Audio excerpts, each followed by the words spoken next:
których wschodzi obficie dojrzałe ziarno, płynie strumieniem, gdzie na ugorze rodzi się życie. Ty jesteś partią natchnieniem. Tyś nauczyła nas pracować i życie dać na kraju. Prawość partią naszą prowadź, epokę mać nas. Tyś nauczyła nas pracować i życie dać nam kraju. Prawość epokę nasza prowadź, epokę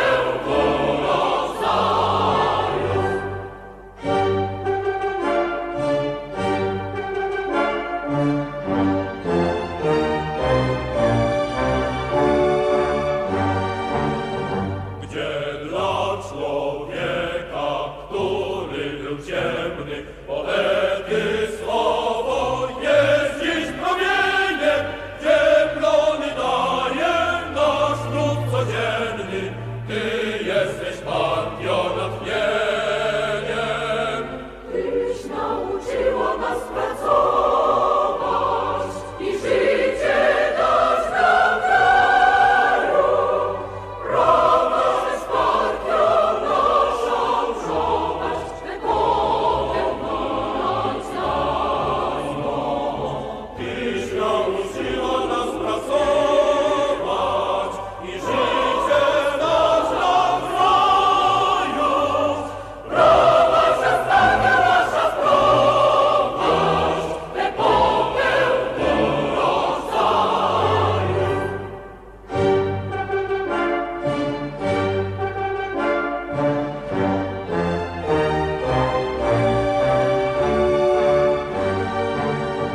Gdzie ludzie patrząc w jutro z nadzieją, głęboką wiarą i zrozumieniem o trwały pokój walczyć umieją. Ty jesteś partią natchnieniem. Tyś nauczyła nas pracować i życie dać nam kraju. Prawość partią naszą prowadź, epokę mać nas. Tyś nauczyła nas pracować i życie dać nam kraju. Prawość epokę nasza prowadź, epokę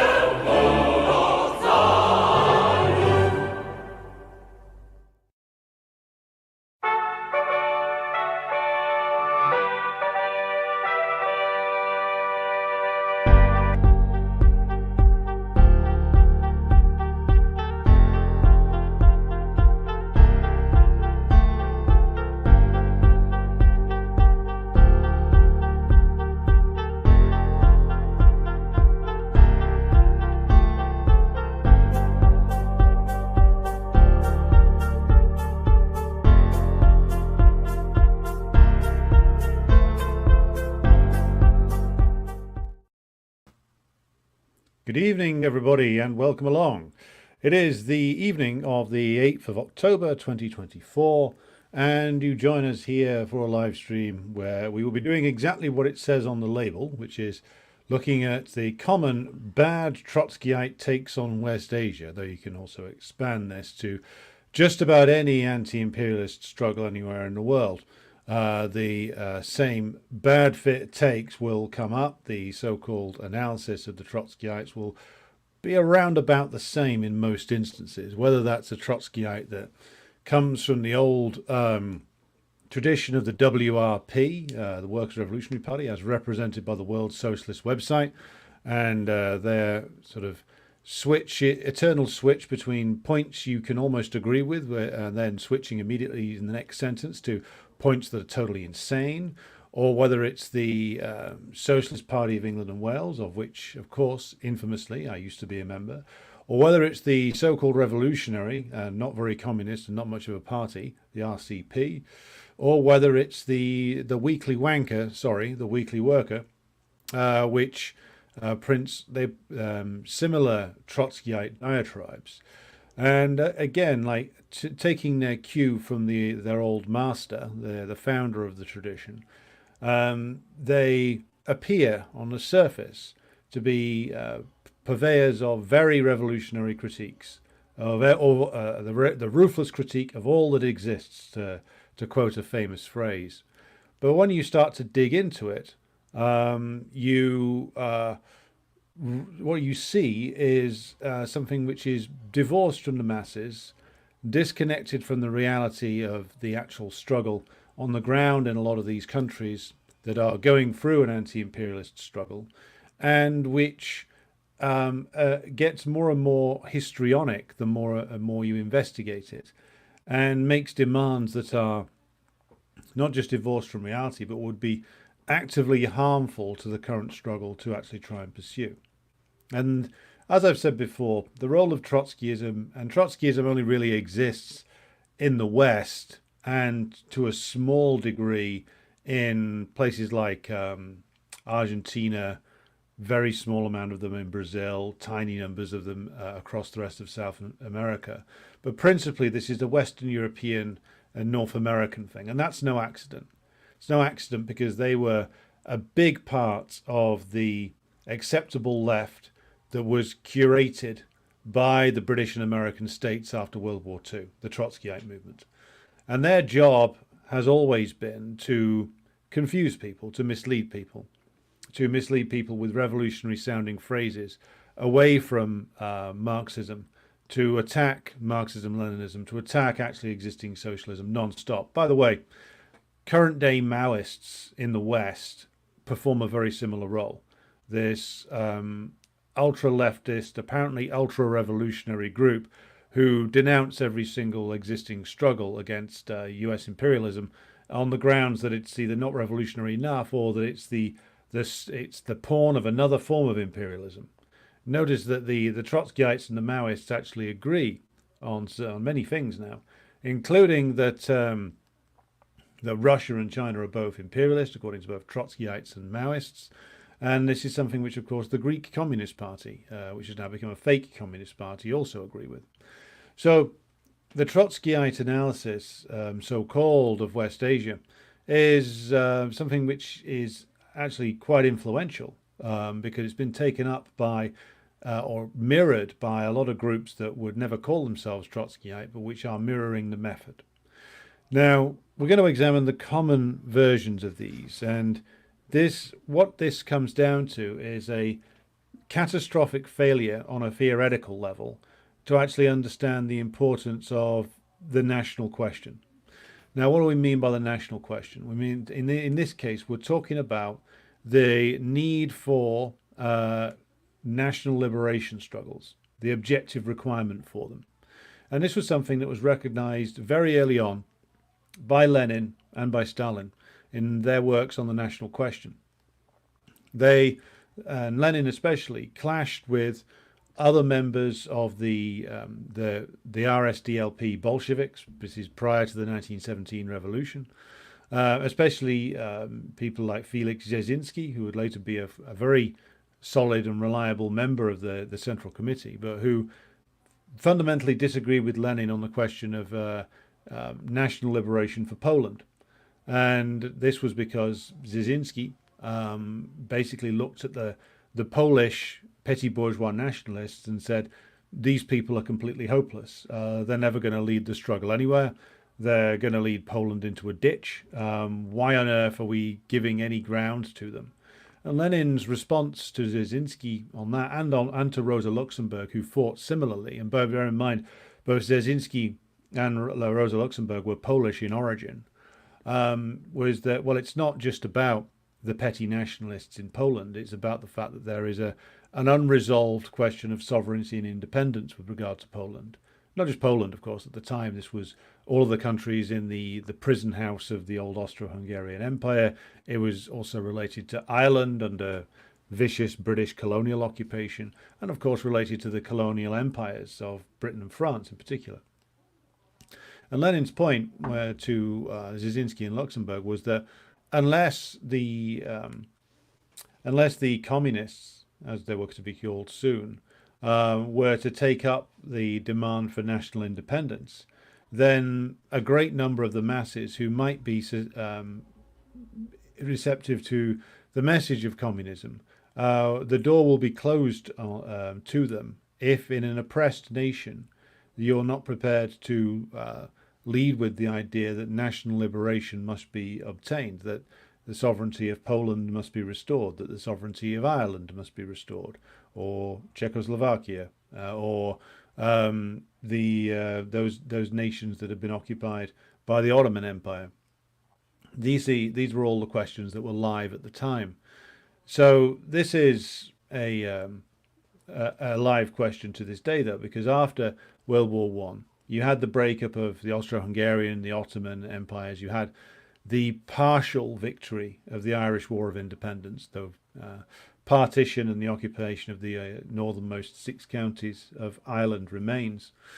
But the national liberation struggle against French and British imperialism in particular came to be a huge issue for the Third International, for the Communist International.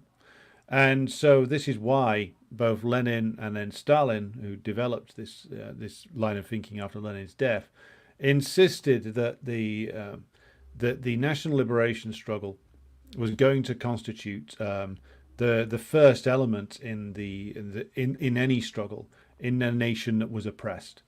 And this is for the simple reason that if you are in a nation that had back then 100 years ago had been subjected to colonization, had been subjected to imperialist domination, then the first thing to do, the first order of business, was to evict the colonialists, was to evict those who were engaged in the suppression of the whole nation, including the suppression of at least part of the domestic bourgeoisie.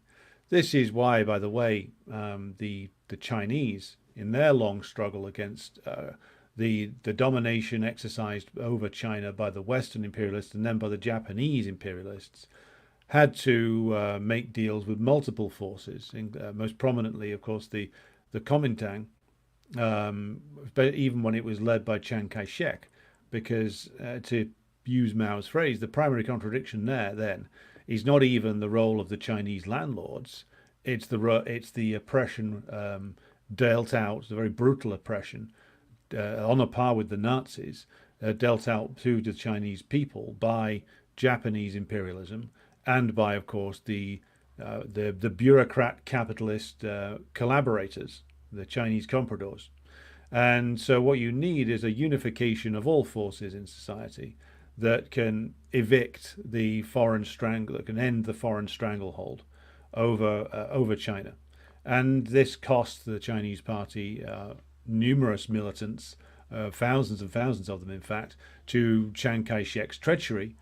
But in pursuing that alliance, they were able to convince the great majority in China that the Chinese, the Communist Party of China, was the lead force for national liberation.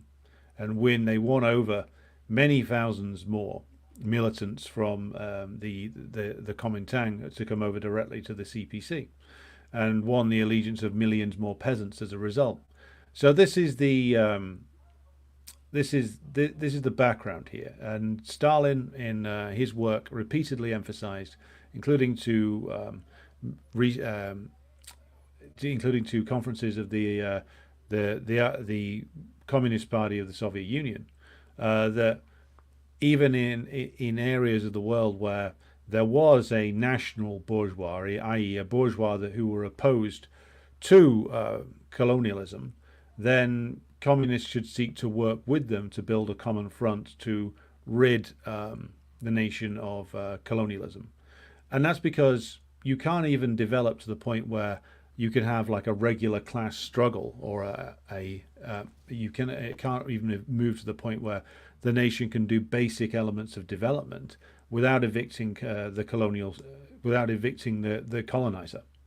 As long as the colonizer remains in place, the entire development of the nation is completely distorted. On the most basic level, this is about keeping nations of sites of raw resource extraction, or as like mono economies, which only produce one thing, where the entire industrial infrastructure is built around the extraction of a certain resource, or like the manufacture of one specific commodity.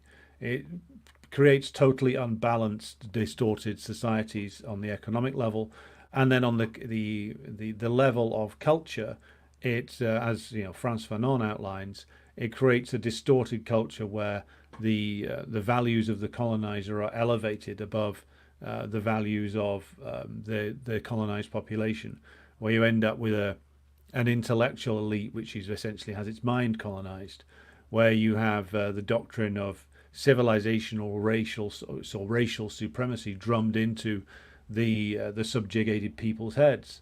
And for all those reasons, like the national liberation struggle takes a paramount importance, and this goes over and above class struggle in these circumstances, as Stalin makes clear, as Mao makes clear. Now, in the period after the Bolshevik Revolution, and especially in the period after World War II, what happened in many national liberation struggles, especially during World War II, was that it was communists who came to lead these, and it was communists who led these very successfully in Yugoslavia and in Albania, and in places like the Czech Republic. Communists played a very prominent role. In Italy, they played the leading role. In France, they played the leading role. And in certain of these places, the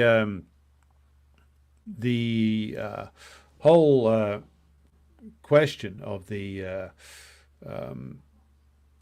whole question of the alliance with the non-proletarian forces was successfully addressed, because if you look at what happened with the Yugoslav partisans, Tito and the Yugoslav partisan leadership made overtures to Mihailovic, who was the bourgeois nationalist leader, who had played a very dubious role, he and his Chetnik movement, in World War II, where they would fight the Nazis, and periodically they would collaborate with the Nazis against the communists. But by keeping the door open and repeatedly offering to cooperate with them, in the end, sincere patriots, Yugoslav patriots, were won to the cause of the communists, and turned against Mihailovic's movement, which just became more and more pro-fascist, and ended up being open collaborators with the fascists against the communists. And this is examples where communists were able to move into the leadership of the national liberation struggle, as happened in a number of places after World War II as well. Or in the case of places like Algeria, the FLN was not explicitly Marxist-Leninist, though it was I would say it was a broad left movement, which contained a number of communists, but also various other stripes of socialists, including those who would describe themselves as Islamic socialists. But certainly the communist element was important there. So when communists lead the national liberation struggles, of course, it's all very neat and very easy for those of us who are Marxist-Leninists. Not so for Trotskyites. Trotskyites denounced, in vociferous terms, most of the anti-colonial liberation movements that took place after World War II. They would start, this is why Trotskyite writing is so familiar, because they would routinely denounce Kim Il-sung. They would routinely denounce the Stalinist nature of the National Liberation Front in Vietnam. They would denounce the Workers' Party of Korea. They would denounce almost every other national liberation movement and successful figure for being too Stalinist, for being too close to the Soviet Union, for being a stooge of the Soviet bureaucrats, those kind of things. You go back and read the history of like the British International Socialists or the old militant tendency. What you find is the same approach is used in all of their supposed critiques of imperialism. They'll denounce the role of the US imperialists. Yes, they will do that. But then after that, when they get into the section looking at the actually existing resistance forces in colonized nations, what they'll be finding is reasons why you can't support them. Reasons why you can't possibly support, Nasser or the Syrian Ba'ath Party or the Yemeni struggle, and this is 60 years ago, or Nkrumah in Ghana, or Sankara in Burkina Faso, and the writing of the Trotskyites never changes. Nothing is ever socialist enough for them. Everything is everything is class collaborationism and cannot be excused. And this is what they say about everything. So it's a bit of a laugh when now they say exactly the same thing about Hezbollah or about Iran, and say these mullahs, these religious movements are a disgrace. But again, like the movements that came before them that were explicitly socialist or explicitly left nationalist, the Trotskyites denounced all of them in roughly the same terms anyway. They just added in the religious element. So going back all the way to World War II, the Trotskyites have denounced every single national liberation movement as it actually exists. They have counterposed to them idealized versions of what we need is worker and peasant solidarity, a workers-led movement against colonialism. Forget the national bourgeois and the petty bourgeois. Well, you see, when you're new to the movement, when you don't know any better, as I didn't, when I was like 20, and as I didn't as recently ago as 2018, 2019, this sounds appealing because it's like, well, why this sounds really revolutionary. Why shouldn't we unite the workers and the peasants and fuck the petty bourgeois, fuck the bourgeois, don't need them. And on a basic level, it's appealing because again, sounds like the true path to revolution. Of course, this is, if we take it seriously as something which is meant to be real analysis, it is it's a slogan that evaporates when it actually touches reality. Because we, i.e. the Western leftists, might say that, oh, well, you shouldn't need any collaboration with the bourgeois or the petty bourgeois. Okay, well, what if these represent very important forces in a particular society? What if they're actually the leading force in a particular movement that is genuinely fighting against colonialism, no matter how flawed its program might be, or however non-proletarian its program might be? What if it's in a real fight with imperialism? What do you then, as a communist in that country, do? Do you say, nope, not good enough, can't possibly support it? And even from the point of view of movements that are non-Marxist or even religious in character, who have got deep roots in the proletariat and the peasantry, as a movement like Hezbollah unarguably has, well, what orientation should socialists take to that? Now, it's objectively the case that the Hezbollah movement is a danger to U.S. imperialism. That is why U.S. imperialism, of course, licensed the assassination of the Hezbollah leadership, both now, just in the last week, and all the way back in 1992, and as far back as the 1980s. They've always, and they licensed the war in 2006 and the war on Lebanon now, because Hezbollah, because it is a mass movement of the Lebanese people, that constitutes a real and dangerous threat to U.S. imperialism. Don't believe me? Just look at what the U.S. imperialists themselves have always said, and what they have approved in terms of military actions against Hezbollah. This is a national liberation movement which they fear, and they want to get rid of it. And again, they've been open about that fact. So is the position that we should take as communists that there's this mass movement in the form of Hezbollah with deep roots in the Lebanese masses, in the Lebanese proletariat, peasantry, and in the petty bourgeois as well, which represents a national liberation force, not just for the Shia population in Lebanon, but for the entirety of Lebanon, and has mass support? Should we just say, no, can't have anything to do with you because your inspiration comes from religion? Is that the attitude to take? Because that's the attitude that all of the Trotskyite movements in the West take. Don't believe me? Go and read them. Go and read the WSWS. Go read the SWP. Go read the Go read the warmed over trots in the DSA, and find out what they say yourself. They all say similar things. Can't collaborate with that. It's religious. It's obscurantist, etc., etc.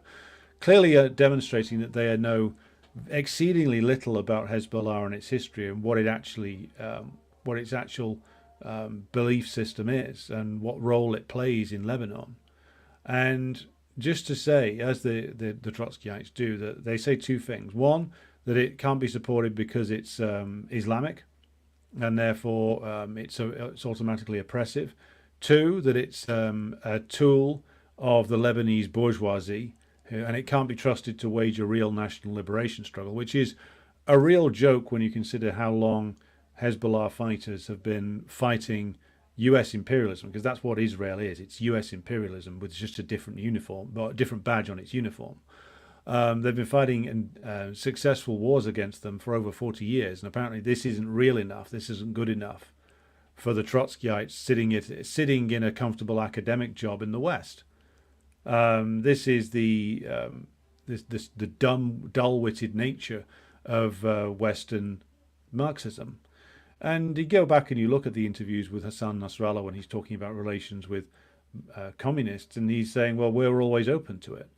We're always open to it as long as it's on the shared basis of fighting for the national liberation and the sovereignty and independence of Lebanon, or fighting for the sovereignty and national independence of the Palestinian people. And this is something which the organizations that are avowedly Marxist-Leninists, like the Popular Front for the Liberation of Palestine, like the Democratic Front for the Liberation of Palestine, both of these organizations declare solidarity with Hezbollah and declare that they're part of a common struggle, just as they have declared that they are part of a common struggle with Hamas. But apparently the judgment of Marxist-Leninists in Lebanon and in Syria and in occupied Palestine, this isn't good enough for the academics in charge of the Trot movements in the West. You have to sign up to some sort of ultra Trotskyite manifesto if you're going to be considered a real liberation fighter. And so, I mean, this is also something which is a position reflected by the Lebanese Communist Party, who also proclaim that they support the role of Hezbollah in struggling for Lebanese sovereignty and independence. So the other Trotskyite criticism of Hezbollah comes via the fact that the Hezbollah leadership have been in these complicated negotiations for a long time to try and put together a coherent national government, because of course Hezbollah has political representation under the mess of a constitution that was imposed on Lebanon 30 years ago. And they've been trying to produce a stable government in Lebanon for many years, leading to political collaborations, which I won't comment on because I don't know enough about them. And the Trots immediately say, see, they collaborated with this figure or this figure. And their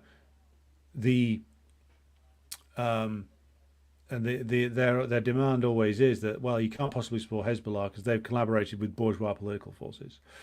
Well, go back to the point. Lebanon is a suppressed nation. It's a nation which is being denied full sovereignty and independence by imperialism. So if there's the prioritization of the struggle there is, of course, for securing the national liberation, securing the sovereignty and independence of the country. And if that means having to cooperate with some bourgeois forces who share an objective there, then that's something that must be done. And the Trots can sit in a puddle somewhere crying and saying, oh, you can't possibly do that, whilst the masses in Lebanon get on with the business of actually liberating their country. And if you're a communist, and this is why the Lebanese Communist Party takes a most sensible attitude towards this, like, you want to reach the masses, and in this case, many of these masses are fighting in organizations which are organized by Hezbollah. So this is the joke that the Western leftism is turned into, which is like an actually existing revolutionary nationalist force, an anti-imperialist force that has sacrificed many thousands of men now, and many thousands have gone to their deaths fighting for 40 years against US imperialism. And the response of the Western leftists is to say, well, that's not good enough. That level of sacrifice, that level of heroism isn't good enough. I mean, it's laughable when you look at it like that. I mean, yeah, to carry on with the religious angle for a moment. I mean, then this goes beyond Hezbollah to Hamas and to also to the Islamic Republic of Iran. But I mean, we should probably focus principally on Iran here when we're dealing with the religious angle. It's the Trotskyites, again, following their founder, take like the slogans of communists in the Europe of the 19th and early 20th centuries, and they try to apply them to West Asia now. And of course, this doesn't work for a variety of reasons. And of course, what's gone on in West Asia is that 50 years ago, it was communists and left nationalists who were largely secular who were leading a lot of these struggles, who, by the way, were all denounced by the Trots in the West as well. But, of course, due to a successful counter-revolution in the Soviet Union and the destruction of these forces by US imperialism and also by the domestic compradors, the sites of resistance moved often to being organized out of religious organizations, which might have been at one stage more reactionary, but under the weight of the objective need for a revolutionary force to overcome the deadweight legacies of feudalism and reaction, like religious organizations themselves took on a national liberation character. So Shiism in Lebanon took on a national liberation character because of the demands of the masses in particularly southern Lebanon made it so that the organizations that emerged in southern Lebanon to resist Israeli domination were and are Shiite in their inspiration, their religious inspiration. But if you look at their program, it's still, objectively speaking, a left nationalist program in the form of Hezbollah, but with an overarching religious element taken from the Shia faith, the faith of Shia Islam. Now, with regard to the Islamic Republic of Iran, the Trotskyite attitude on this is, again, just to scream slogans that come from much earlier in the Marxist tradition. And again, with everything that Trotskyites say, slogans that seem really revolutionary and out there, but of course are divorced completely from the realities of the struggle that is taking place inside Iran and the struggle Iran is engaged in. Now, what happens in the 1979 revolution is, of course, there is a failure there by the Iranian Communist Party, the Tudeh Party, a lot of whom did end up imprisoned during the Iran-Iraq War, and there were massacres of some leftists and communists by the Iranian government in that war. No point dancing around that. That happened. Does any of that change the objective situation? No. Does that change the role that Iran has played since the Islamic Revolution of 1979? No, it doesn't. It doesn't. Because since 1979, the revolution there has taken the path of actually addressing the necessary demands of, well, what used to be called the bourgeois revolution when it was applied to Europe. So that would be the liberation, unification, and independence of the country, the expelling of foreign forces that seek to dominate the country, the industrialization and the development of the means of production, all of which has been done in Iran, and also the liberation of the proletariat and the peasantry from ignorance and illiteracy. Now, that's something that's taken very seriously in the Islamic Republic. Now, just to read to you from a study by the World Bank, and I've quoted this before, like prior to 1979, in the years of the Shah that are glorified, of course, in the West, the illiteracy rate in Iran was 36%, which was compared to 69% globally. By 1986, and bear in mind this is going in the middle of a very destructive war against Ba'athist Iraq, which of course was playing a role there that had been assigned to it by Saddam's old bosses in the CIA. That literacy level in Iran had climbed to 52.1%, and 9.8 million women had become literate who previously weren't. by 1996, 74.2% of the Iranian female population of over the age of 6 were now literate, and the current literacy level in Iran is 96%. And there's even one stat I got hold of today which shows that female students going into undergraduate degrees in Iran now outnumber the male students. No, and on top of that, you've got significant scientific and technological base has been built in Iran despite all the sanctions. It's become a major steel producer as well. So scientific, industrial, and technological revolutions have taken place in Iran since 1979. And as for, I mean, we get to this point that the Trotskyites keep going back to, that the mullahs, as they keep saying, are keeping the Iranian women in a suppressed position. Now, let's not let's not sugarcoat anything. There are contradictions still in Iran, but is it true that Iranian women are just being kept in a place of suppression?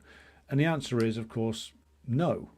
Regardless of the controversies around dress codes, like if it's the case that the Iranian government has placed as much of an emphasis on the literacy and educational programs for women as much as it has for men, then the Iranian government's not invested in keeping women ignorant and illiterate and stuck in the dark ages, is it?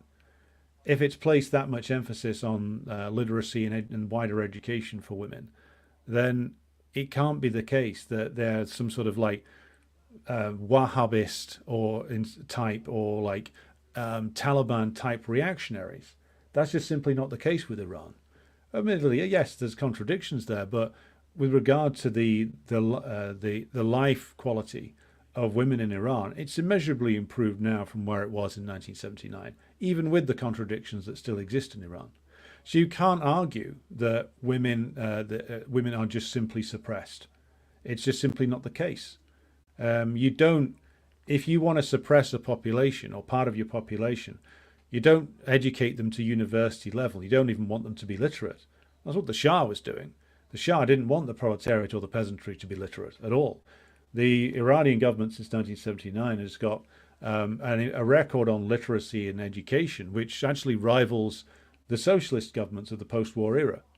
So when you examine the actual facts about the government in Iran and its actions, again, with all the contradictions that we've been through here before, Iran, of course, has its contradictions. As we all know, class struggle continues after revolutions for a long time. The Iranian Revolution, I would argue, is an ongoing process. So, but even with all that in mind, its improvements, as I said, on the industrial, scientific, technological, and educational level are undeniable and are very impressive.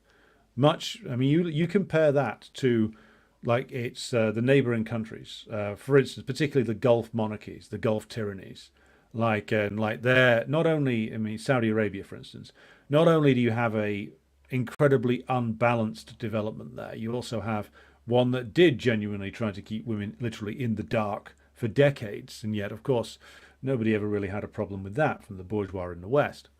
And so the Trotskyites' attack on Iran as like this backward place that just, is ruled over by these reactionary theocrats that want to suppress everybody. This doesn't measure up to the actual reality of the developments in Iran at all. But again, rather than actually deal with the complexities of Iran, the Trotskyites and the Maoists just scream mullahs over and over again and leave it at that. Or, they killed communists, etc., etc. And again, some of these things did happen, but it doesn't change the objective situation at all. It doesn't change the fact that since 1979, the US imperialists have worked non-stop to undermine and destroy the legacies of the revolution in Iran. Why? Well, for the reasons we've just said. Nothing to do with, the dominance of religion there. It's everything to do with what we've just said, which is the revolution's successful development of heavy industry, the successful development of an educated and scientifically well versed population, and the fact that they're becoming more and more independent of and capable of withstanding the pressures of imperialism. For all those reasons, the securing of more genuine independence, primarily amongst them. That is why US imperialism continued in its obsession with the destruction of Iran. And from the point of view of US imperialism, that's not irrational. Makes complete sense. They had Iran where they wanted it prior to 1979, which is ruled over by a completely corrupt elite, headed by a comprador monarchy, who was the stooge of the British and the Americans, where most of the population were kept in poverty, literal poverty and ignorance, and most of them couldn't read. That was the Iran prior to 1979, and that's the Iran the US imperialists would very much like to get back. I mean, look at and again, don't believe me on this. Let's do another test. Let's return to one of our favorite subjects. What happened with all the social achievements in the east of Europe and Ukraine after the counter-revolutions of 1989 to 91? Everything went backwards. All the economic, scientific, technological and social achievements of those countries were either destroyed or severely eroded. And that is what they would have in mind for Iran, should they succeed. And that is what the Trotskyites, the Maoists and the other Western leftists are trying to enable. They're trying to enable not the transition of Iran into some sort of perfect socialism, which is what the Trots would argue for. What they're actually siding with are bitter counter-revolutionaries who would do to Iran what the rotten clique in Kiev have done to Ukraine. That's what Trotskyism sides with. Bear in mind, the Trotskyites were arguing in favor of the overthrow of, you look at the Yanukovych government, it's not exactly something that's a shining example of development, but they were arguing in favor of the Maidan 10 years ago. They were arguing in favor of the destruction of Libya. They were arguing in favor of the destruction of Syria, of the destruction of the Syrian government. Go and look on their websites. Again, all the Trotskyites in Britain and the United States were all lining up behind the imperialists and demanding that the Ba'athist gangsters be destroyed, Assad must go, etc. Gaddafi must go, side with the revolution. And then some of them, the sneakier Trots, would say then sort of the last few sentences of their work, oh, well, we don't want NATO intervention, when it had already happened.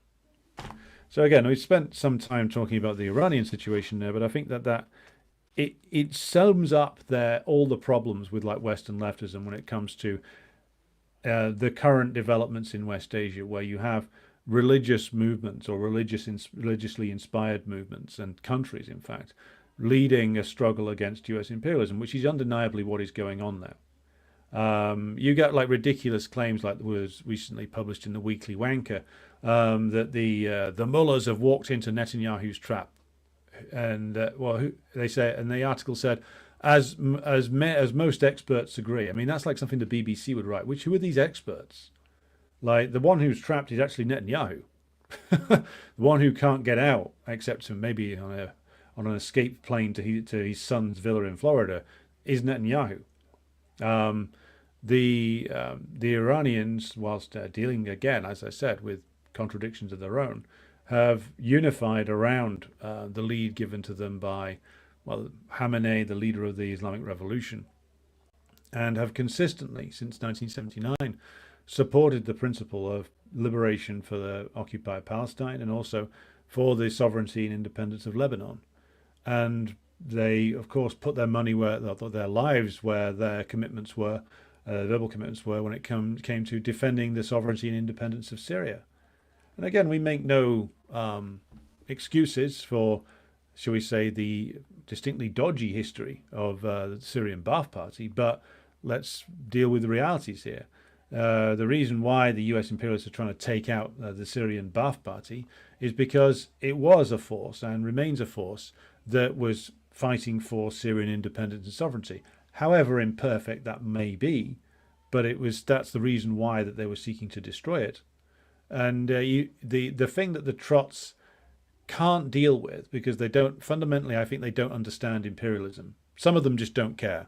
Some of them are just pro-imperialist. Some of them would happily see all of these countries returned to Western domination. The thing that they don't, the more genuine of them do not understand, is that what imperialism is interested in is looting, destruction, and the impoverishment of entire populations and the ruin of nations. And I don't think that, because I'm speaking from a personal perspective here, and that I don't think I really understood that. I bought the idea that Gaddafi's just is running a corrupt regime, and I never researched when I was a Trotskyite the achievements of the Libyan Islamic Jamahiriya, as it was called.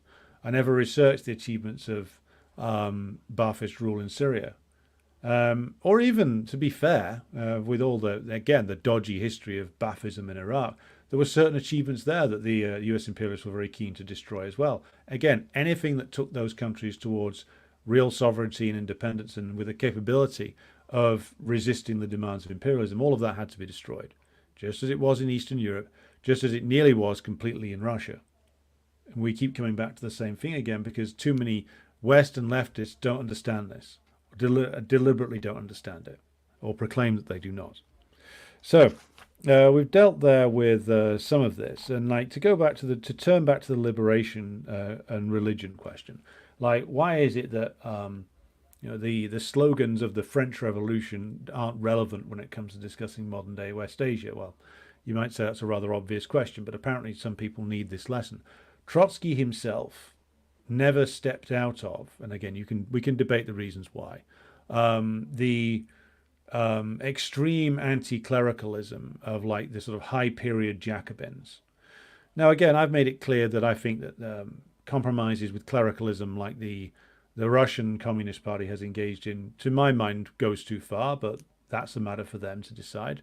But again, we come back to like, what good does it do communists in areas of the world where Islamic-led movements are leading the battle against imperialism? Why on earth do you prioritize anti-clericalism, anti-religious agitation there and then? Why? Why are you prioritizing that? Why have you decided that that's the principal thing you need to bring up? When Nasrallah said, this is, if you as the communists can put that to one side, there's no reason why we can't collaborate. Well, if the prize is the eviction of imperialism from Lebanon or the liberation of occupied Palestine, why can you not put the atheism on the back burner? If the prize is defeating U.S. imperialism, why can we not put the atheism aside in order to actually forge an alliance and a common front with religiously inspired forces? Now, that doesn't mean, to go back to the United Front question, that doesn't mean that we change as communists, we change what we believe in, that we change, that we abandon dialectical materialism or any of that. It doesn't mean that at all. But going all the way back to Marx and Engels in the manifesto in 1848, they made it clear that at various different stages, it was necessary to side with German bourgeois radicals to defeat the feudal reactionaries, or it was necessary to side with certain groups in Italy to pursue the final defeat of feudal forces there. Didn't mean that communists should abandon their program or should cease to be communist, or in our time that we should cease to advocate for dialectical materialism inside our party. What it means is when we're looking to build a common program of action in an oppressed nation, and there's forces that we can work with, if we can have an agreement with them that is necessarily going to include some compromise over the religious question, and in order to pursue a common campaign against the primary contradiction of imperialism, then that is a bargain that Lenin and Stalin and Mao and many other communist leaders would have said that communist parties should take. And again, doesn't mean that you stop training your militants in dialectical materialism, doesn't mean that you suddenly proclaim that that we believe there's a religious way to socialism, but it does mean that you have to find a common front and unite around it, and you need to agree on common points of agitation, and you don't go in there and start insulting potential allies by sounding like Richard fucking Dawkins. It's a matter of using tactical sense when dealing with religious inspired organizations. That's something that we in the West, we in Britain, certainly don't have to deal with for the most part. Yes, there are religious organizations involved in like the peace movement and things like that, but the mass of the working class in Britain, whilst nominally Christian in the most part, is not religious in the slightest. And religious movements are strong in certain working class communities, principally Muslim, but it's not a factor in most of our organizing in the West. In other countries, it is, and so your tactical priorities have to shift. And you're never gonna, if you start off in areas of the world where the religion has become identified as a source of resistance. If you start off insulting the religion because or insulting its practitioners because you think you're Maximilian Robespierre, then you're a fool. And again, to go back to the anti-clerical slogans of the Bolsheviks, the Orthodox Church, the Russian Orthodox Church, was a key component of the Tsarist regime. They were the ones who proclaimed that Nicholas II and all his ancestors were chosen by God. They were a major landowner in Russia, and they were intimately involved in the power system of the old Russian Empire. For all those reasons, the church hierarchy were bitter enemies of the revolution from the start. But again, like in other areas of the world, that is not the case. In other areas of the world where there's not an established Christian church which is linked to the state and is a major landowner, and where the oppressed people have organized around their religious traditions as a form of resistance, again, you'd be stupid to go in there with slogans from the Russian Revolution or slogans from Louis Auguste Blanqui in the 1850s. It doesn't make any sense. Now, there was a time after World War II when, again, like Arab nationalists of various different kinds were avowedly secular and even anti-religious, and that was at a time when the secular movements based in officer corps or in the intelligentsia were aligned with various forms of socialism or were aligned with communist parties and were avowedly secular or in some cases avowedly atheistic. Now, then in the Nasserist period, that was true to a large extent in Egypt. But again, that time has passed. That time has gone. Those movements were destroyed or they failed. So it's no good saying, oh, well, back in 1955, Nasser said this. It's like, okay, Nasser's been dead for a long time. Unfortunately, his revolution was betrayed by Anwar Sadat, who was assassinated by Islamic Jihad, incidentally. So it's no good saying this was the case in the 1950s. It was this way. Well, yes, it was and is no longer. Do we want to sit around mourning? Do we want to sit around wringing our hands over what was possible a long time ago, or do we adjust to where the masses are now and join the struggle with them? These are active questions. Do you want to be part of a historical reenactment society, or do you want to be an active militant in the struggle against imperialism? Now, in the case of the Marxist-Leninist organizations in occupied Palestine and Lebanon and Syria, they've answered the question that they will join the struggle. Because, again, this is a life or death struggle for them. It's not a matter of a drawing room debate or a Twitter spat. But, again, it's typical of the Trotskyites and, again, the unfortunate Western Maoists that they will hit upon a slogan from a revolution in the past, maniacally obsess over it, and use it as an excuse as to why nothing can possibly be supported now. So, those are some common, shall we say, takes that we've examined there and presented arguments against. Now we'll go over to the chat to take in some comments from viewers and listeners. We'll be doing some housekeeping at the end of the program as well, making some announcements. James Graham, hello to you. Grassy Knoll, greetings to you out in Seattle, Washington. Luca greets us from Perfidious Albion. Irish Partisan, good evening to you, our comrade in Minsk. Anthony joins us from Prague. Davey joins us and enjoyed the interview I did on BetBeat Media. Go and watch that if you haven't done so already. More Time Needed joins us from Skegness on the East Coast Riviera. Hello to Potted Rodent and hello to Comrade Jawad who joins us. BWP, hello to you. ASDQWE joins us from Sweden. Vera, good evening to you. L Pool Photographs says, greetings from two Scousers on holiday in Georgia, as in Georgia as in the country. Very interesting. How's it going over there?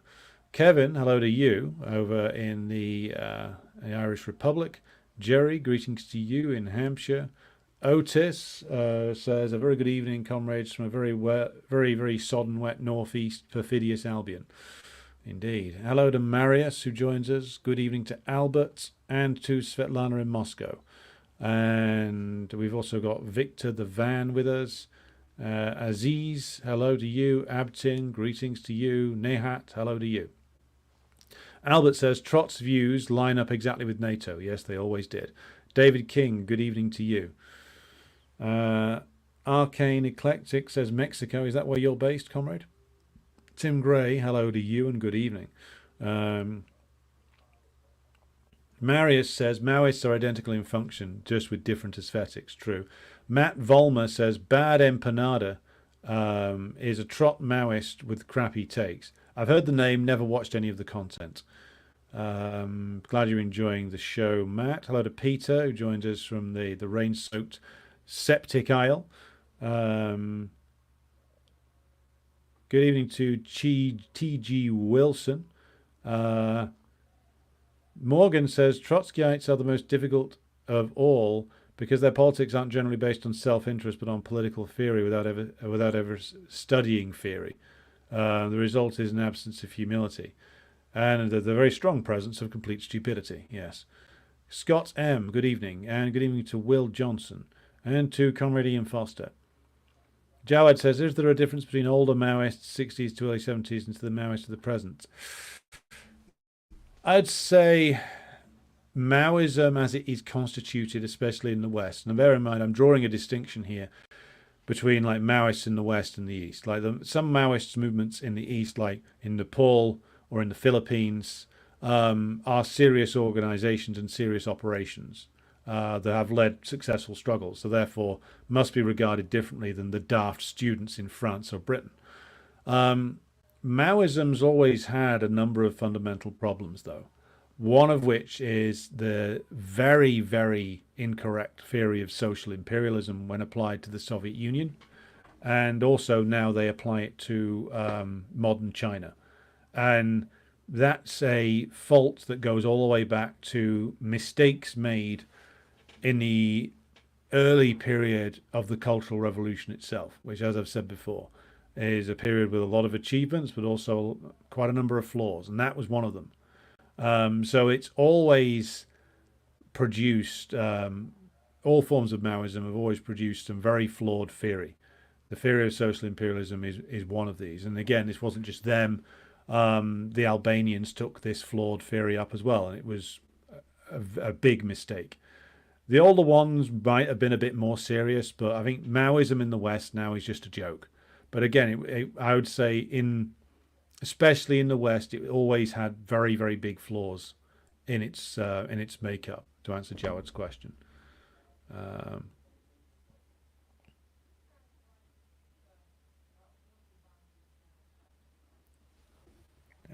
where are we now? Hello to what we got here. Nehat, who says Ali Shariati is an important leftist Muslim thinker, collaborator, and fundamentalist Muslims tried very hard to undermine him by replacing his works with Hassan Benna or Sadiq Qutb. Yes, Qutb's the Egyptian guy, isn't he? Was imprisoned under Nasser, I believe. Are there any books covering the Arab West Asian delegates to the Congresses of the Second International? Asked T.G. Wilson. Good question, and I don't know the answer. I'll have to look into it. Hello to Working Prole, who joins us. Marius says, the Trots don't support the PFLP either because they are Stalinist, quote unquote. The claim that they support resistance to Israel if it was secular or left-wing is so disingenuous. Yeah, well, as I said, they didn't do that when it was secular and left-wing. So, you know, they're using the same excuses they used 50 years ago today. Arcane Eclectic, to answer your question, yes, this is simultaneously cast on YouTube, X, and Rumble.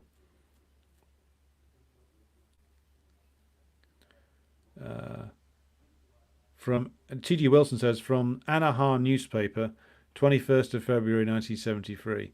Between 1968 and 1973, Lebanon faced 2,000 Israeli attacks, long before Hezbollah even existed, and while Iran was still a pro-Western monarchy. Yes, the attacks on Lebanon are consistent. I mean, the US invaded Lebanon in the 1950s, for fuck's sake. I mean, this isn't a new thing, you know. Marius says, those groups who turn up there knows that Islamic organizations have no problem working with openly imperialist liberals and social democrats. Very good point from Marius there. Like, the bourgeois left, the bourgeois socialists of the West, apparently are fine, despite the fact that these groups are all imperialist. The Trots are fine collaborating with them. But an anti-imperialist who's Muslim, forget it. Abtin says, if the Trotskyists were right about Nasrallah, Ali Khamenei, and al-Houthi, they would be best friends with US imperialism and global capitalism. Yes, that's very true. If these were like the purely pro-capitalist forces that the Trotskyites say they are, then they'd have cut their deal with imperialism a long time ago. Certainly, there's plenty of people in Iran, Lebanon, or Yemen who did cut deals with imperialism, but they're not amongst the revolutionaries of Iran, they're not amongst Hezbollah, and they're not amongst Ansar Allah. They're the ones collaborating with the Saudis. Tony says, did Trotsky not support the Organization of Ukrainian Nationalists, the non-Banderite Ukrainian Nationalist Liberation Movement? He did, and he called for the separation of Ukraine from the Soviet Union. And he was also collaborating with fascism at the time as well, so as were his followers. So anything that he says should be, thrown out the window, really.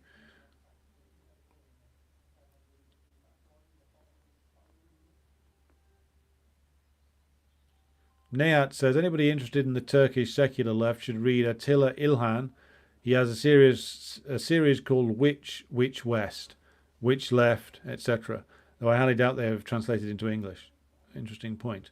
I'll have to keep an eye out for any translation of those particular works. Aris Partisan said, would you classify the KKE Russian Marxists like Boris Kargalitsky as Trotskyites? The KKE have become Trotskyites.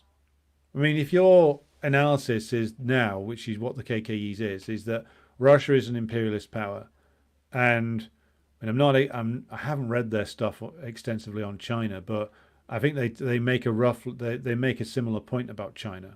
I've read that before a while ago, but just on Russia, they have taken the Trotskyite position. Now, I know that the defenders of the KKE will flood the comments saying, oh, no, they're very critical of NATO. It doesn't matter. If they've declared basically that this is a contest between two imperialist powers, they are misleading their comrades in Greece. They're lying to them about the situation with regard to the war in Ukraine. And they're doing so with analysis that is taken straight from Trotskyism. Kargalitsky, I think he's the same, roughly similar. But they've all taken the Trotskyite position. So the KKE has disgraced itself. A once great organization just became a Trotskyite joke because their analysis of imperialism is all wrong. Abtin says, I watched a debate between an Iranian socialist and an Iranian bourgeois, the socialist defending the Islamic Republic and Khamenei, and the bourgeois figure condemning both. The bourgeois man is Muslim. Well, class interests will come to the fore, and more to the point, where I'd be interested to know where that bourgeois made his money. Because, as we've covered before, there's plenty of bourgeois in Iran who would have, sold out to the US a long time ago if the US would have allowed it, or if they could have got away with it. I think that, as is made clear by the mass attendance at the sermon given by Ayatollah Khamenei last Friday, the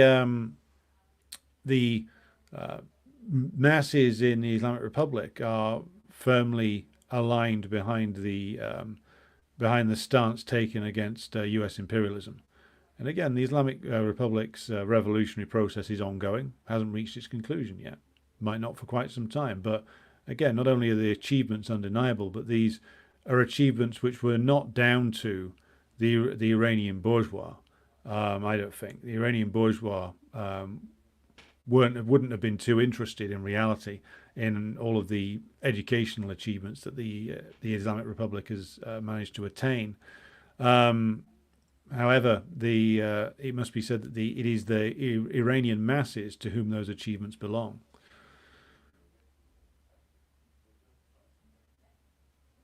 Tim Gray requests a program on Eritrea at some point. I'll add it to the list, Tim. Marius says the defection of Egypt to the imperialist camp in 77 to 78 was a fatal blow to pan-Arab socialism, and the Islamic Republic assumed the burden of leading the anti-Zionist resistance. That's very true. Hello to Michael, who's made it to the live. Rista Costadino says, it is amazing how the European counterculture, the left terrorist groups, have better opinions on liberation and Palestine in general than so many left groups, regardless of how adventurous they are. Yes, well, might be doing something soon on the Red Army faction. Stay tuned for that one. Apparently, Ali Khamenei has also written text on Islamic socialist theory. Interesting. Don't know if that's available in English. Apparently, the YouTube have been censoring anti-Trotskyite comments from Comrade Ian Foster. It wouldn't surprise me if Trots worked at YouTube. That would be the ideal profession for them. T.G. Wilson says, as Professor Morandi points out, his bosses at his university in Tehran have all been female over the last 2 decades. Yeah, there's like a very high proportion of the academics in Iran are female. Not 50-50 yet, but it's getting on to that point. Abtin says, well, none of them ever mention is the vital role women played in the Iranian revolution and Iranian society. No, well, they're not going to look at reality, are they? Why look at that when you can just make do with a cartoon?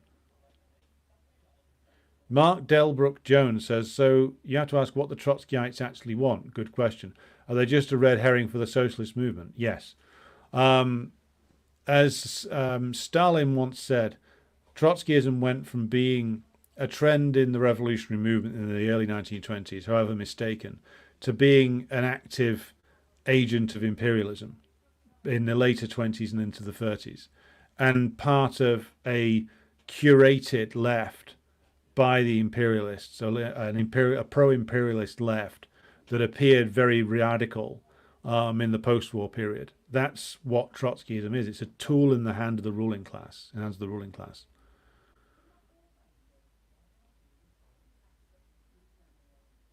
Propaganda says that women in Iran are not allowed to drive vehicles. Well, again, that's not true.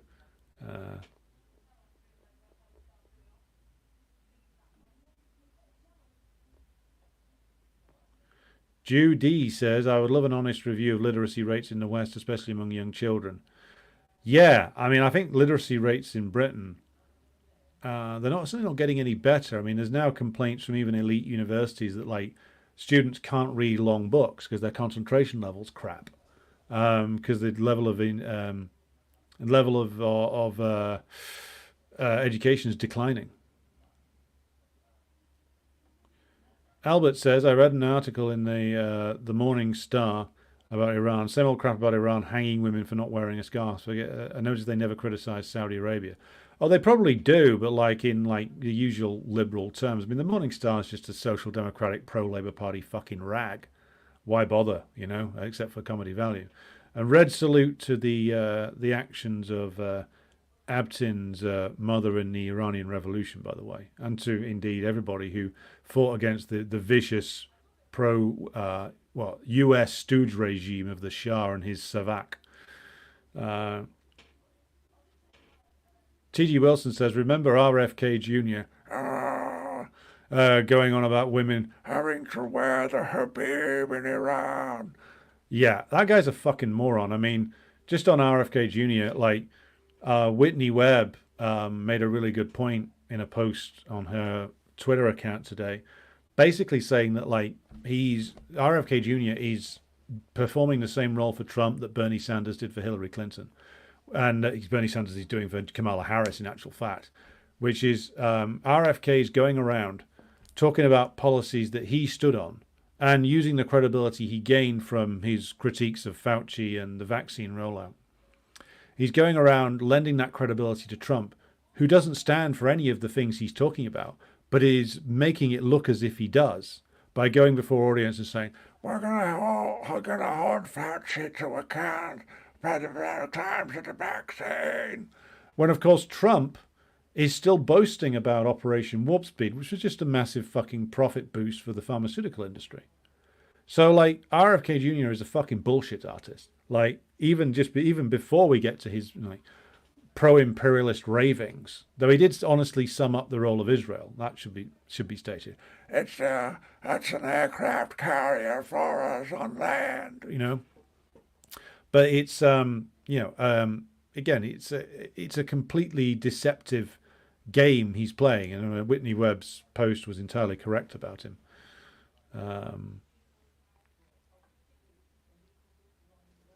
Marius says Trot's cheerleaded Wahhabi and Salafi Contras for an entire decade, trying to turn the secular Syrian state in favor of making it into a Saudi-style state. Yeah, they did. Just as, by the way, they and the Maoists cheerled the Afghan, the CIA organized war against the Afghan secular leftist government in the 1980s. The Trots and the Maoists cheered that on, and cheered when the Soviet Union left Afghanistan, and cheered when the government collapsed, and then wondered why the Taliban had turned up. So again, these people just side with whatever imperialism needs them to side with. But they usually they dress it up often in like leftist language and ultra leftist language. Jawed says 1 in every 10 in Iran took an actual part in the revolution. Yes.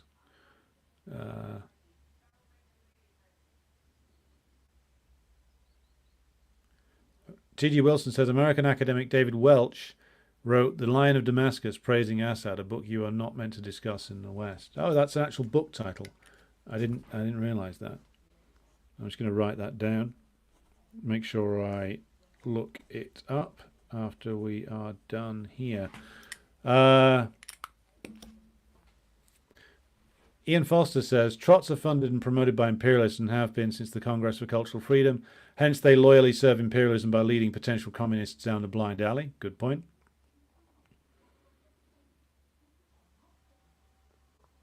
Grassy Knoll says Trots sound like neocons masquerading as communists. Well, in actual fact, a lot of them did end up that way. Risto Kostadinov says Iraq was quite developed in 1980 before the war and stagnation due to shifting resources towards war. Yeah, I mean, you have to be honest, which is that Saddam Hussein and not just him, but the entire Iraqi leadership basically let themselves get manipulated into a war twice by the US. I mean, I know there was there was hostility between revolutionary Iran and the Baathists. Now, some say this was down to Khomeini being a fundamentalist. I don't quite buy that. I know there were land disputes between the two, but I don't think there was anything there that couldn't have been resolved by negotiation. I mean, there was significant areas of apparent agreement, but Saddam Hussein was a long-time asset of the Central Intelligence Agency. Again, no point denying that. He was, as were many others in the Ba'ath Party at the time. They were used as hitmen against Abdul Karim Qasim. They were used by the US to destroy the Iraqi Communist Party in the 1970s. And then they basically train wrecked their country by driving it into a war with Iran that was completely unnecessary. Borrowed loads of money from the Saudis to pay for it. And of course the Saudis are going to fucking demand that back. They had no love for Baathism or Saddam Hussein. And Saddam found himself without any friends once the counter-revolution in the Soviet Union had succeeded. 1 million dead later. And then fell for another American trick and invaded Kuwait. Wasn't exactly a bright guy. He was either routinely manipulated by imperialism or was their stooge for quite a long time. Maybe both. Paid for it very heavily in the end, as did his country. Scott says, remember that communism's stance towards religion is advocating for the separation of church and state, not the eradication of religion. Risto Kostadinov says Enver Hoxha was also very anti-religious. My problem with state atheism is deeply anti-materialist. You can't iron out religion, which existed in humans, which ever since human people exists ever since human people existed, in a few decades. Yeah, I mean, Enver Hoxha, like, is another one. Like, I mean, the achievements of the man are undeniable, but they went too far on certain things. And like, I mean, Hoxha had a big utopian streak in him, but in the end, I mean, the Albanian revolution suffered from a lot of the same problems as the Yugoslav one did, and collapsed in a similar way. To ultimately, when Hoxha died, it lasted barely 7 years after his death. Again, there were severe problems there that Hoxha's presence covered over for a while, but there was fundamentally a leadership problem in the Albanian party, the same as there was in many other places.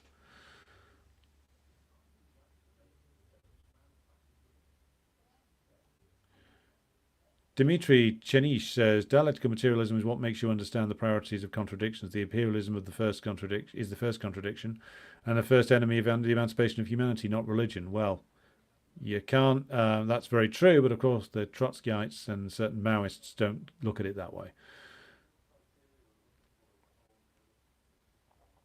Abtin says, if religion is used as a counter-revolutionary force, a tool of imperialism, some response has to be made. That's true.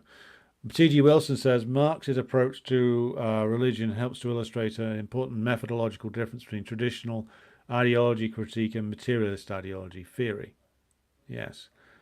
Fizzy Wig says, a dialectical materialism reflective of contemporary science in the 21st century would be a spiritualized materialism. Marx's materialism reflected Newtonian science. Well, I'm not sure I agree with you about the Newtonian science element there, Fizzy Wig. Thanks for the contribution.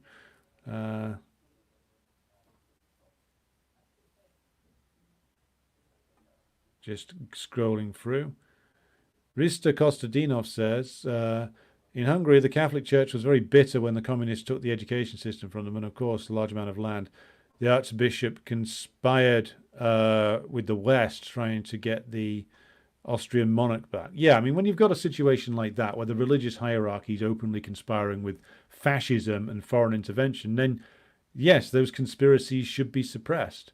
You know, if it's whether he's a bishop or a priest, if he's engaging in treachery and trying to restore the old power, then you throw that particular individual in jail, or let him leave and go to his masters in the West. Doesn't matter what religious rank he is. And it's nothing to do with stopping people being Christians or stopping people being Muslims. It's suppressing a counter-revolutionary, no matter what title that he has.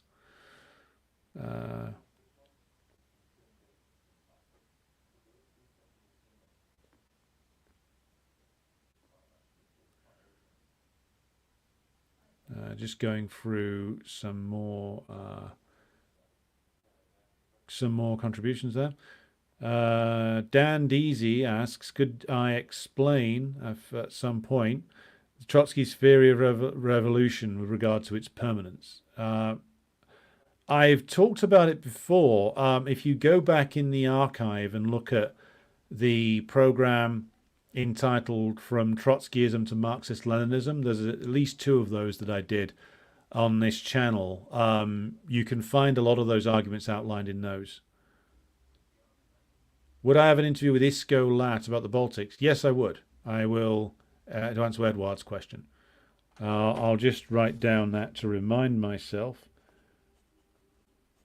to do so.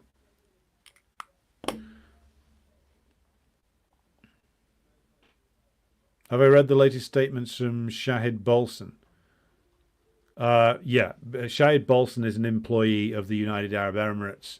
He's a fake and a scumbag, and he's there to do essentially, like for the UAE, the same job that the Trots do in the West, which is mislead people, make a load of really militant sounding statements about that supposedly are anti-Israel, but to turn people against every force that's actually fighting US imperialism. That's been a game that the UAE and the Saudi royals have been playing for decades. Big militant statements from their thinkers against the US, but constant collaboration with the US and constantly trying to turn people away from actual forces that are doing the fighting against US imperialism. Shahid Bolson might as well be a Trotskyist.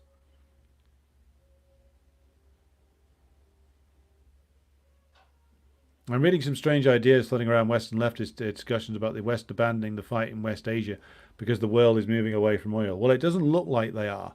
And the world's not moving away from oil, by the way. I mean, that's a delusion, a complete delusion. Like, I mean, we should probably do a program on this, but like, the only way you can believe that the West is moving away from oil is if you take the pronouncements of like Ed Miliband seriously. And personally, I don't.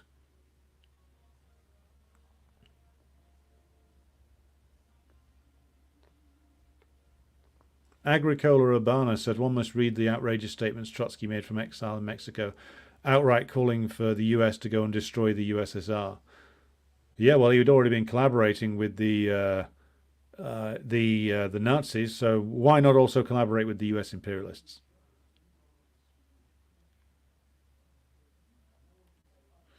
Marius says Saddam prevailed in the power struggle against the more left-wing and genuinely socialist wing of the Ba'ath Party in 1978. Yeah, that's why he had them all executed, wasn't it?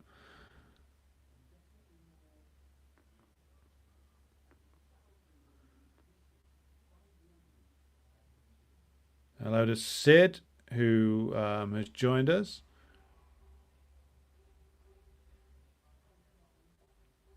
In Bulgaria, religion was never banned. We still observed orthodoxy, says Protivnik. Hello to Ash, who's catching up on 1.75 times the speed. Protivnik says, after the overthrow of socialism in Bulgaria, Billy Graham came and did a massive concert. There are loads of Western cults now. Now, that is sad.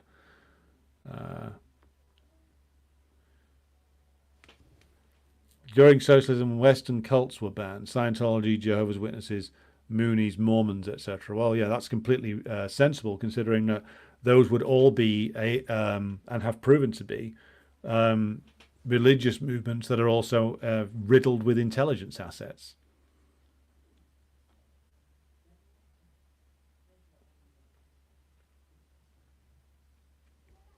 Yes, Trotsky also collaborated with Imperial Japan.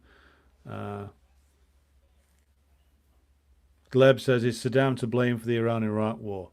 I'd say partially. I mean, he was the one who was in charge at the time, and was the one who was constantly willing to be manipulated by the US. But the US was the ones that were ultimately behind it. He was just their employee. Right. Okay. So, 314 of you watching so far. Moving now to some housekeeping announcements.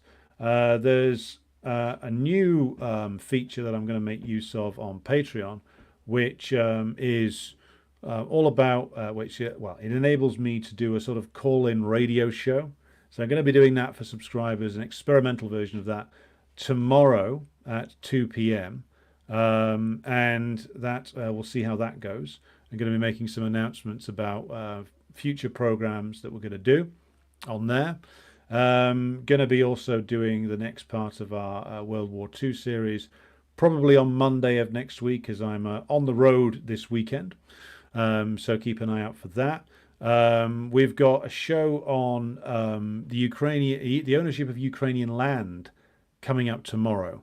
But of course, we're also keeping an eye on the situation in West Asia, and if anything changes dramatically, we'll be covering that ASAP.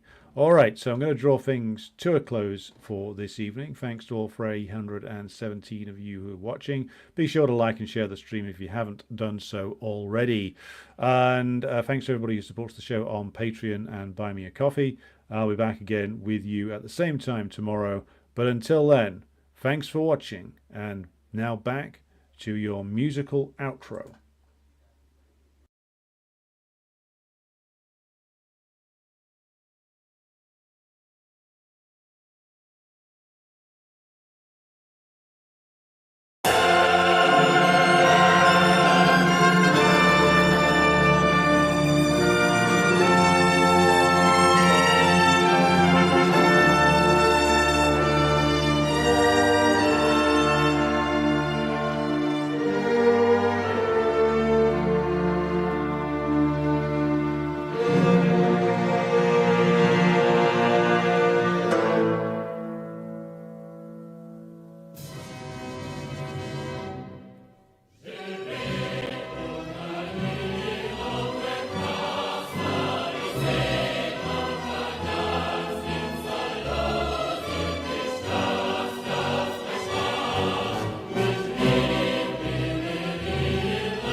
я самый как крайний, южный гордо северных морей.